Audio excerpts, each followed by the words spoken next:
नमस्कार, बहुत स्वागत है आपका स्वदेश न्यूज में। मैं हूं आपके साथ अंशुल शर्मा। आप देख रहे हैं यूरोप में मोदी। दुनिया के तमाम देशों में भारत की धाक लगातार बढ़ती जा रही है। ऐसे में रूस यूक्रेन युद्ध के दौरान भारतीय प्रधानमंत्री नरेंद्र मोदी का यूरोपीय देशों का दौरा काफी अहम माना जा रहा है।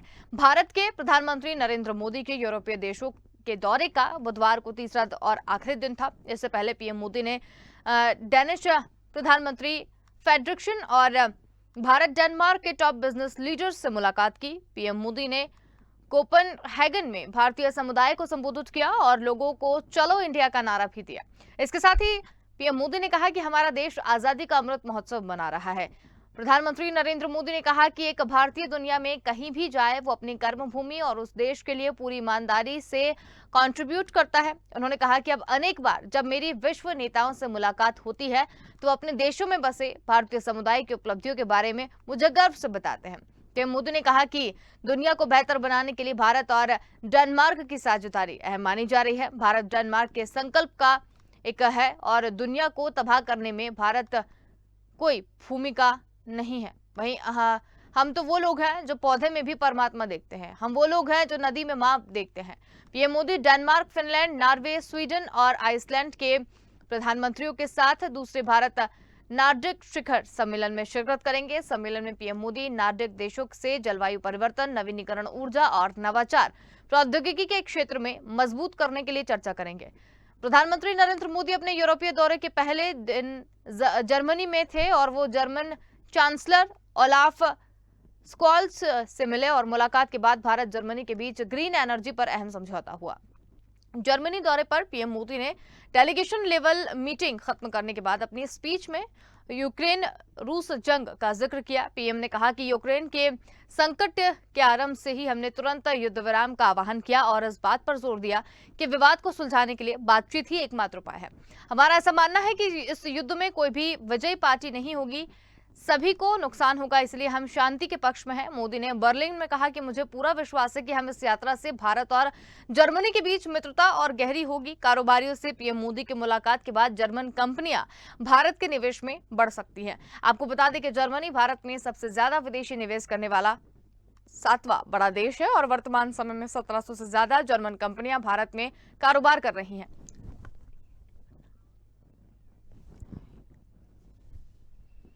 तो यूरोप में मोदी हैं। डेनमार्क भारत उपनिषद के करीब है। भारत के डेनमार्क में संबंध मजबूत होंगे और इसी पर चर्चा के लिए हमारे साथ दो मेहमान जुड़े हुए हैं, जिसमें मेजर रिटायर्ड मोहम्मद अली शाह हमारे साथ में जुड़े हुए हैं जो कि रक्षा विशेषज्ञ हैं और कर्नल रिटायर्ड JS लोढ़ी हमारे साथ में जुड़े हुए हैं जो कि रक्षा विशेषज्ञ हैं। आप दोनों का ही सर बहुत स्वागत है। तो सबसे पहले मोहम्मद अली शाह जी, सबसे पहला सवाल मेरा आपसे यही है कि यूरोपीय देशों की यात्रा पर प्रधानमंत्री मोदी हैं, कितनी अहम मानी जाए इसे? बहुत अहम है ये अंशुल जी, और खास तौर से इस टाइम पे जब हिंदुस्तान ने रूस की निंदा नहीं करी थी अटैक करने के लिए, तो लोगों को लगा कि यूरोपियन राष्ट्र हमसे खफा होंगे और ये विजिट में शायद कुछ अड़ंगियां होंगी, लेकिन इतना स्मूथ ये विजिट गया है। और हमने सबने देखा कि जर्मन चांसलर ओलाफ स्कॉल्स के साथ प्राइम मिनिस्टर नरेंद्र मोदी साहब उनसे बातें करें इतना, बल्कि जो जो जो जो जो डेनमार्क की प्रधानमंत्री हैं, ऐसा लग रहा है कि उन्होंने पूरा एक दिन डेडिकेट किया था प्रधानमंत्री मोदी के लिए, एक दिन के लिए। आप सोच सकती हैं कि एक 70 साल का के कोई एक बुजुर्ग लीडर जब वो जाते हैं 3 देश बैक टू बैक, आज जा रहे हैं फ्रांस, और जो फ्रांस के जो न्यूली अगेन री elected prime minister James macaroon, और उनके रिश्ते और पुख्ता होंगे।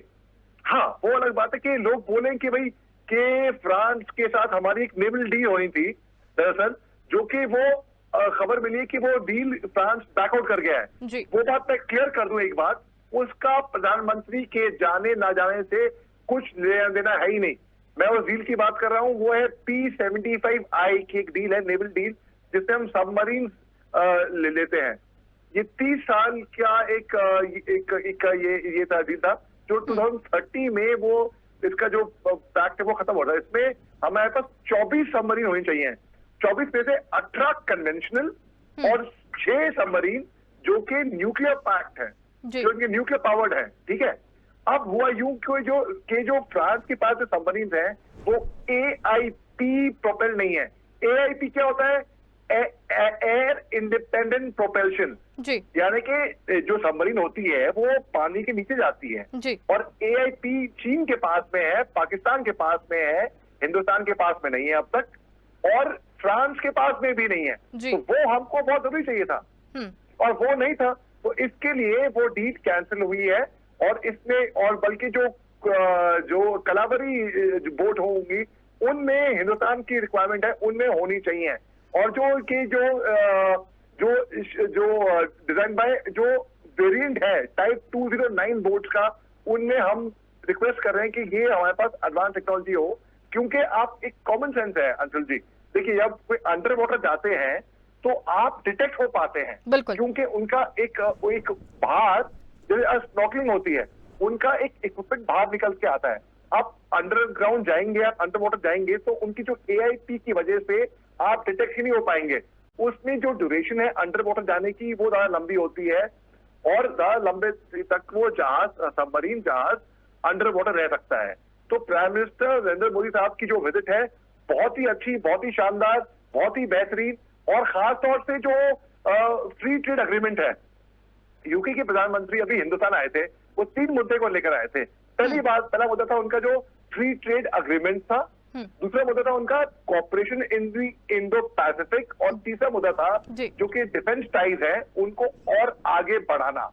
अब फ्री ट्रेड अग्रीमेंट में यहाँ पे यूरोप में खूब बात हुई। फ्री ट्रेड अग्रीमेंट 2 प्रकार का होता है, एक होता है मल्टीलैटरल और एक होता है बायलैटरल। बायलैटरल केवल आप एक देश के साथ करोगे आमने सामने, मल्टीलैटरल आप अन्य देशों के साथ करोगे। इसमें जो टैरिफ है, टैक्स है और जो भी रिस्ट्रिक्शंस हैं ट्रेड की, वो खुल जाएंगी, और इससे ट्रेड का, व्यापार का बहुत फायदा होगा। तो इकोनॉमिक, और एक बात और है, बड़ी अहम बात, भाई हमारा फ्रांस के साथ 75 years of diplomatic friendship, of diplomatic partnership, वो हम मना रहे हैं। 75 ईयर हो गए, तो ये एक और अहम बात है। प्रधानमंत्री नरेंद्र मोदी के एक शाम पहले, फ्रांस जाने से एक शाम पहले, तो बहुत ही महत्वपूर्ण विजिट है ये, और पूरी अंतर्राष्ट्रीय कम्युनिटी देख रही है कि हिंदुस्तान की स्टैंडिंग पिछले 3 हफ्ते में आप देखें कितने डिप्लोमैट, कितने फॉरेन लीडर्स हिंदुस्तान आए थे। तो इसमें बहुत ही अच्छी बात, हम सब बहुत खुश हैं, और इज्जत हिंदुस्तान की इंटरनेशनल प्लेटफॉर्म में बहुत बढ़ गई है अंशुल जी। बिल्कुल, बहुत ही अच्छे तरीके से आपने समझाया, बहुत ही अच्छी जानकारी आपने यहाँ पर दी। हमारे साथ एस सोढ़ी जी भी मौजूद है। सोढ़ी जी, आपके हिसाब से क्या लगता है, ये जो दौरा है, तो अगर इसे देखें तो रूस और यूक्रेन युद्ध के बीच में ये मोदी की जो ये यात्रा हो रही है, इस पर पूरी दुनिया की नजर है, आपको क्या लगता है कि कितनी अहम है ये भी? जय हिंद अंशुल जी, ये मेरा सौभाग्य है कि मैं आपके टीवी चैनल पे हूँ। ये जो प्रधानमंत्री नरेंद्र जी की या जो विजिट है यूरोप का, ये बहुत मुख्य विजिट है 2 कारण की वजह से। पहला कारण ये कि ये जो तीनों देश मोदी जी जा रहे हैं, ये तीनों देश रूस के खिलाफ हैं, और भारत ने, जब से ये रूस यूक्रेन जंग शुरू हुई है, भारत ने एक निरपक्ष स्टांस रखा है। हम पे काफी अंतर्राष्ट्रीय दबाव भी आया, लेकिन भारत बिल्कुल झुका नहीं। तो पहली बात तो कि उन देशों में जाना जो कि रूस के अगेंस्ट है, ये बहुत बड़ी बात है। दूसरी बात ये कि अब रूस और यूक्रेन का जंग 3रे महीने में आ चुका है। कुछ दिन पहले 26 अप्रैल को संयुक्त राष्ट्र के सेक्रेटरी जनरल एंटोनियो गुटेरेस पहले रूस गए और अगले दिन यूक्रेन गए ये लड़ाई खत्म कराने के लिए, लेकिन उनकी बातें असफल रही। 31 मार्च को जब रूस के विदेश मंत्री सर्गेई लावरोव भारत आए, तो उन्होंने बयान दिया कि हम, रूस चाहता है कि भारत इस युद्ध की मध्यस्थता करे, और उसी दिन यूक्रेन के विदेश मंत्री ने भी कीव में ये बयान दिया कि हम भी चाहते हैं कि भारत इस युद्ध का विश्लेषण करे। तो जब हम ये सारी बातें देखते हैं, तो ये एक बात साफ उभर के सामने आती है कि अगर इस युद्ध को खत्म करा सकता है तो वह भारत, और वो है हमारे प्रधानमंत्री नरेंद्र मोदी। और इसलिए इस वक्त पे मोदी जी का इन तीनों देश में जाना ये बहुत ही महत्वपूर्ण है, क्योंकि यही है जो इस युद्ध को खत्म करा सकते हैं। अब तक 2 महीने से ऊपर हो चुका है युद्ध को।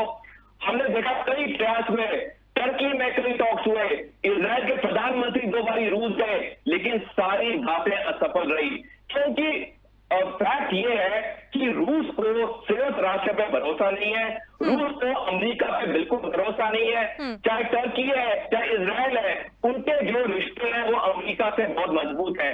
तो रूस आज की डेट में किसी पे भरोसा नहीं करता सिवाय भारत के।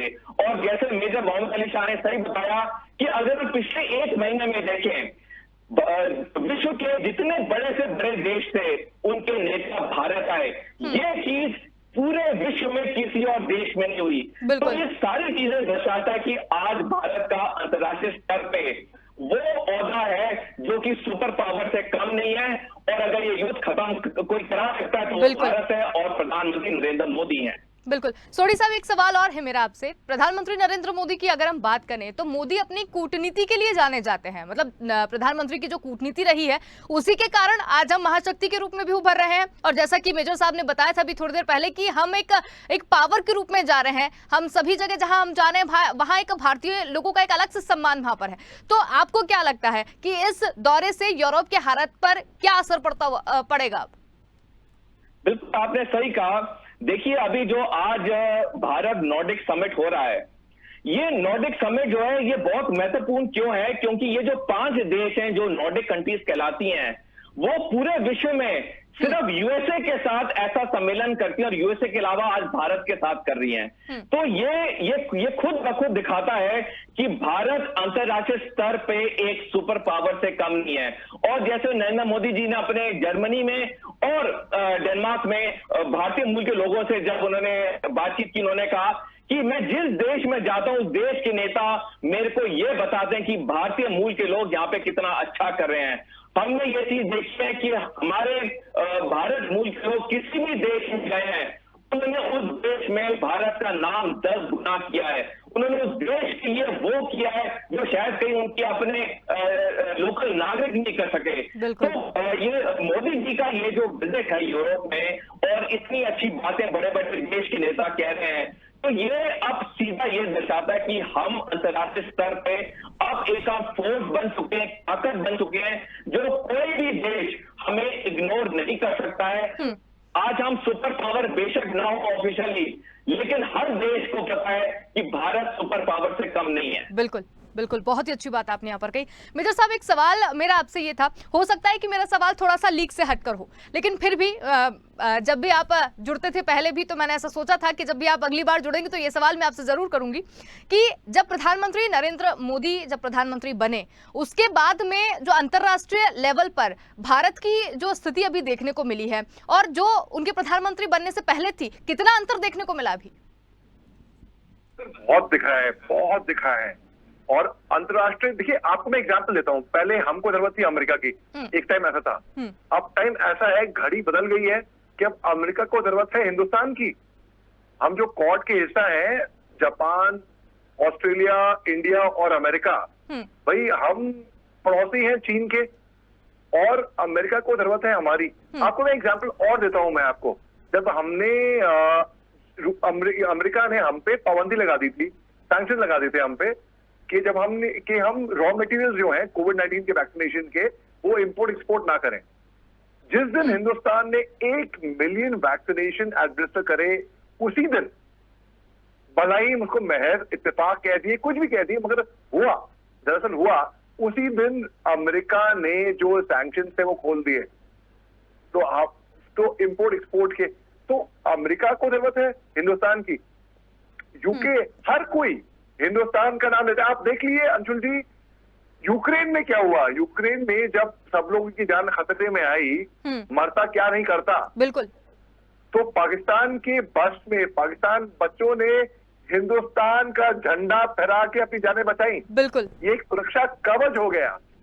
तो उस तरीके से हिंदुस्तान की जो स्टैंडिंग है आज की तारीख में, हम खड़े होके बुलंद तरीके से, और हमारी बात सुनी जाती है हर जगह पे। जैसे कि कल सोढ़ी साहब ने बोला कि जब हम प्रधानमंत्री अन्य देशों जाते हैं, तो वहां के जो लीडर हैं उनको बोलते हैं कि हिंदुस्तानी कितना अच्छा कर रहे हैं उनके देशों में, और जो कि फैक्ट है। तो एक कॉन्फिडेंस और आ गया है, इसमें कोई शक की बात नहीं। और ये बहुत फर्क पड़ता है एक मजबूत सॉलिड लीडर होने में। एक छोटी सी एग्जाम्पल आपको देता हूँ, बस अंशुल जी, 30 सेकंड में खत्म करता हूँ।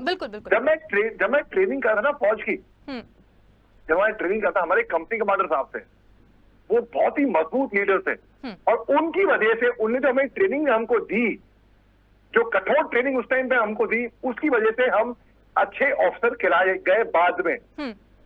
और वो ऑफिसर की जो मैं बात कर रहा हूँ वो हमारे सामने बैठे हुए हैं, कर्नल सोडी साहब जी। तो ये होता है एक मजबूत लीडर जब होता है हमारे आगे तो एक कॉन्फिडेंस हमें मिलता है। बिल्कुल, बहुत ही अच्छी बात आपने यहाँ पर कही। सोडी साहब, अगर देखें प्रधानमंत्री नरेंद्र मोदी ने जिस तरीके से अपनी स्थिति को भी आगे किया है, भारत को वो मुकाम हासिल करवाया है, जैसा कि एक उदाहरण बहुत ही अच्छा दिया था, यूक्रेन हमारे सामने सबसे बड़ा एग्जाम्पल है। जब लोग अपनी जान बचा रहे थे और जब कुछ भी नहीं मिल रहा था तो सिर्फ हमारा तिरंगा, हमारा फ्लैग ही पासपोर्ट भी था बचने का सबसे अच्छा तरीका भी लग रहा था। सिर्फ इंडिया ही नहीं, पाकिस्तान के बच्चों ने भी लगाया और जिसको भी वहां पर लगा कि इंडिया के फ्लैग से हम बच सकते हैं, उन्होंने भी इसका प्रयोग किया। तो ये स्थिति जब लेकर आए हैं प्रधानमंत्री नरेंद्र मोदी, तो ये आसान तो नहीं होगा। पहले की स्थिति और अभी की स्थिति आपको क्या लगती? सही कहा। देखिए, जब नरेंद्र मोदी जी ने सत्ता संभाली तब देश बिल्कुल अलग हालातों से जा रहा था, लेकिन उन्होंने अपने 8 साल की सत्ता में उन्होंने आज भारत को ऐसे अंतर्राष्ट्रीय स्तर पे ले आए हैं जहां पे हर देश हमें बहुत इज्जत से देखता है। मैं आपको 2 छोटे उदाहरण देना चाहूंगा। जब ये यूक्रेन रूस की लड़ाई में जब भारत ने अपने भारतीय मूल के स्टूडेंट्स को वहां से इवैक्यूएट करना था, तो हमने भारतीय के लोगों को 20,000 लोगों को तो हमने इवैक्यूएट किया। हमने 147 उन बच्चों को भी इवैक्यूएट किया जो 18 दूसरे मुल्क के थे, पाकिस्तान के भी थे और बांग्लादेश के भी थे।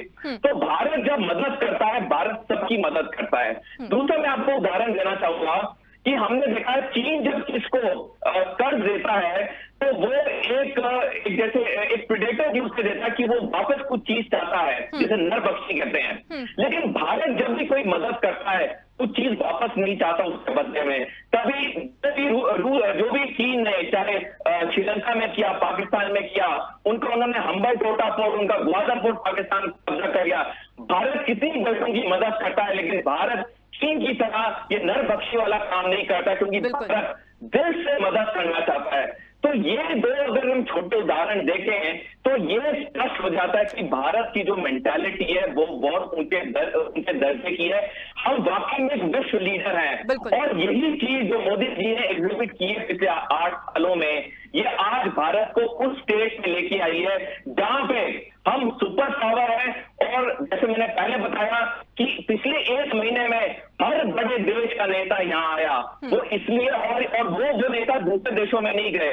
ये सिर्फ तभी हुआ कि नरेंद्र मोदी जी किसी प्रेशर में झुके नहीं। हम पे भी जब रूस यूक्रेन युद्ध शुरू हुआ काफी प्रेशर था अमेरिका की तरफ से, नाटो देशों की तरफ से, ब्रिटेन की तरफ से, लेकिन नरेंद्र मोदी जी बिल्कुल अड़े रहे। उन्होंने एक ही चीज सामने रखी, राष्ट्रीय हित, राष्ट्रीय सुरक्षा। और ये जो उनकी कूटनीति थी राष्ट्रीय हित की, राष्ट्रीय सुरक्षा की, वो आज हमें उस लेवल पे लेके आई है जहां पे विश्व का हर देश हमें बहुत इज्जत के साथ देख रहा है। बिल्कुल। अली सर, अगर आपसे सवाल मैं पूछूं तो जिस तरीके से यूरोप के दौरे पर हैं, डेनमार्क में भी वो गए हैं और काफ़ी सारी चीज़ों से पर उन्होंने बात की है, निवेश को लेकर भी बात की है, जलवायु बचाने के लक्ष्य 9 को लेकर भी उन्होंने बात की है। तो अगर डेनमार्क और भारत के रिश्तों की अगर बात करें तो कैसे रहे थे पहले और अब इस दौरे के बाद में किस तरीके से रहेंगे? नहीं, डेनमार्क से हमारे रिश्ते तो हमेशा अच्छे रहे हैं, हमें कोई तकलीफ नहीं हुई उनसे, ना उनको कभी तकलीफ हुई हमारे से। और मगर इस दौरे के बाद तो और पुख्ता और मजबूत हो जाएंगे हमारे जो इकोनॉमिकली भी, पॉलिटिकली भी, डिप्लोमेटिकली भी और इम्पोर्ट एक्सपोर्ट के ट्रेडिंग वाइज भी, हर तरीके से, मिलिट्रीली भी। तो हमारे रिश्ते, आपने देखा जिस तरीके का रिस्पॉन्स डैनिश प्राइम मिनिस्टर ने उनको दिया, पूरा एक दिन डेडिकेट किया। नॉर्मली अक्सर हमने भी डिप्लोमेटिक विजिट हिंदुस्तान में करवाई हैं, लोग आए हैं, हेड ऑफ स्टेट आए हैं, हम उनको मिलते हैं, लेकिन जिस तरीके से, जिस इंटरेस्ट से उनके साथ में पुख्ते हुए हैं हमारे संबंध, तो इसमें बहुत अच्छी बात है। और हमारे संबंध केवल डैनिश लोगों से ही नहीं, देखिए आप एक और देख लीजिए, आप यहाँ पे युद्ध चल रहा है रूस का और यूक्रेन का, हमारे संबंध अभी भी दोनों से ही अच्छे हैं, उससे ही अच्छे हैं यहाँ, बल्कि अमेरिका के और यूके के, कनाडा के नहीं है। हाँ। रूस से अच्छे संबंध। इसलिए मैंने आपसे ये भी कहा था कि कूटनीतिक जो चीजें रही हैं प्रधानमंत्री नरेंद्र मोदी की, काफी अच्छी रही है। बिल्कुल बिल्कुल अंशुल जी, इसमें तो कोई शक की बात नहीं है। और ये बात जो है, जो ऑपोजिशन जो है वो भी दाग दे रहा है। आपने कभी देखा है ऑपोजिशन को कभी तारीफ करते हुए रूलिंग पार्टी की? मगर यहाँ पे हम देखें ऑपोजिशन, कल मैं डिबेट में था, एक कांग्रेस, एक और चैनल पे कांग्रेस के स्पोक्स पर्सन थे, वो तारीफ कर रहे थे बिल्कुल वहां पे प्रधानमंत्री जी की। वो कह रहे थे कि ये वक्त ऐसा है यहाँ पे और रूलिंग पार्टी ऑपोजिशन गवर्नमेंट नहीं दिख रही है, हमको हिंदुस्तान दिखना है। बिल्कुल। और वो छवि हो रही है हिंदुस्तान की वहां पे एज फेस ऑफ इंडिया, वो हिंदुस्तान का नाम आगे हो रहा है at the end of the day. और शशि थरूर ने भी इसके कॉम्प्लीमेंट करा है। शशि थरूर जो कांग्रेस के, उन्होंने भी बोला है। तो विपक्ष भी जब तारीफ कर रही है तो इसमें हम क्या मायने रखें, हम क्या समझे इससे? तो इसमें कोई शक की बात ही नहीं है कि हिंदुस्तान एक विश्वगुरु बनने की उस पे है, राह पर है अभी। बिल्कुल, बहुत ही अच्छी बात बिल्कुल। आपने यहाँ पर कही। कर्नल साहब, एक सवाल और मेरा आपसे कि जिस तरीके से ये भी कहा जा रहा है कि इस दौरे के बाद में भारत और फ्रांस के रिश्तों में मजबूती तो आएगी, साथ ही फ्रांस जो है वो भारत में निवेश भी करेगा। तो अगर हम देखें किस तरीके से ये निवेश करेगा और ये कितना लाभकारी साबित होने वाला है हमारी मिलिट्री के लिए भी और भारत के लिए भी? अशोक जी, फ्रांस और भारत के रिश्ते हमेशा से ही अच्छे रहे हैं, लेकिन मोदी जी के टाइम पे ये रिश्ते एक आगे के लेवल पे चले गए हैं। और ये उस चीज से साबित होता है कि अभी 24 तारीख को ही, 24 अप्रैल को फ्रांस के राष्ट्रपति इमैनुअल मैक्रोन ने दूसरी बार इलेक्शन जीता। और अगर कोई पहला विदेश का नेता उनके देश में जा रहा है तो प्रधानमंत्री नरेंद्र मोदी जी हैं।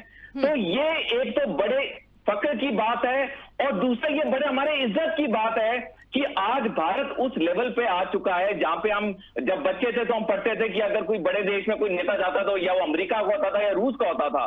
लेकिन आज हम वो देख रहे हैं कि हमारे अपने प्रधानमंत्री एक डेवलप्ड कंट्री फ्रांस में जा रहे हैं, जो कि वो पहले विदेशी नेता हैं वहां के इलेक्शन के बाद। तो यही चीज दर्शाता है कि आज भारत जिस लेवल पे है, इसकी शायद हमें बहुत सालों से हमें सपना थी कि हमारा देश भी स्टैंडर्ड पे आए। और हम भी जब देखते थे, पढ़ते थे, हम भी कहते थे आज वो चीज मुमकिन हो चुकी है। और जैसे मेजर अली ने सही बताया पहले कि हमारे और फ्रांस के जो डिफेंस के रिलेशंस हैं वो बहुत स्ट्रांग हैं और अभी और मजबूत हो गए। वो हमें फाइटर एयरक्राफ्ट देते हैं और हमें वो ये इंजन देते हैं सबमरीन के लिए। तो हमारे फ्रांस के रिलेशंस अच्छे रहे हैं, लेकिन अब मोदी जी के 8 साल के शासन में ये एक अलग लेवल पे पहुंच गए हैं। और मेरे को उम्मीद है कि इस विजिट के बाद ये बहुत आगे जाएंगे, क्योंकि अब हर देश जान चुका है कि भारत को इग्नोर नहीं किया जा सकता। भारत को रिस्पेक्ट करना पड़ेगा, क्योंकि भारत चाहे आर्थिक तरीके से चाहे सैनिक तरीके से एक बहुत शक्तिशाली पावर बन चुका है। मैं आपको इसका एक दो छोटा उदाहरण दूंगा। आज से 10-12 साल पहले भारत की तकरीबन हर डिफेंस रिक्वायरमेंट हम इंपोर्ट करते थे, लेकिन जब से नरेंद्र मोदी जी सत्ता में आए, उन्होंने एक सपना दिया भारत को, आत्मनिर्भर भारत का। और हमें ये जान के खुशी होगी कि आज भारत दुनिया के टॉप 25 हथियार बनाने वाली कंपनियों में से है। और 2024 और 25 तक भारत 30,000 करोड़ के हथियार निर्यात करेगा। दूसरी बात, आज की डेट में भारत छठी सबसे बड़ी इकोनॉमी है दुनिया की। 2030 तक भारत दुनिया की तीसरी बड़ी इकोनॉमी होगी। तो ये दो आंकड़े ही दिखाते हैं कि हम 8 साल में कहां से कहां पहुंच चुके हैं। और ये सिर्फ और सिर्फ प्रधानमंत्री नरेंद्र मोदी जी की विजन और सपने की वजह से हुआ है कि आज भारत उस मकाम पे पहुंच चुका है जिसकी हम बहुत सालों से आशा कर रहे थे। बिल्कुल कर्नल साहब, बहुत ही अच्छी बात आपने यहाँ पर कही और इस डिबेट को हम बिल्कुल आगे बढ़ाते, लेकिन समय की हमारे पास में कमी है। लेकिन आप लोगों ने जिस तरीके से इस पूरे मुद्दे को समझाया और जो जानकारियां हमें दी उसके लिए बहुत धन्यवाद। आपने समय निकाला अपना कीमती और हमारे साथ यहाँ पर जुड़े, बहुत धन्यवाद। जी मेजर साहब, आप कुछ कहना चाह रहे हैं? आपने हमारी तारीफ की, लेकिन दरअसल बात ऐसी है कि आपने ये डिस्कशन को ऐसे स्टिमुलेटिंग तरीके से आपने आगे बढ़ाया, इसकी मैं आपकी दाद देता हूँ। बहुत धन्यवाद मेरी भी हौसला अफजाई के लिए, लेकिन समय निकालकर आप हमारे साथ यहाँ पर जुड़े, बहुत धन्यवाद। तो दुनिया के तमाम देशों में भारत की धाक लगातार बढ़ रही है। ऐसे में रूस यूक्रेन युद्ध के दौरान भारत के प्रधानमंत्री नरेंद्र मोदी का यूरोपीय दौरा काफी अहम माना जा रहा है। और किस तरीके से अब आगे निवेश आएगा, किस तरीके से अब भारत विश्व गुरु बनने की राह पर है, ये हमने आपको बताई दिया। फिलहाल के लिए इतना ही। देखते रहिए स्वदेश न्यूज, क्योंकि सबसे पहले देश।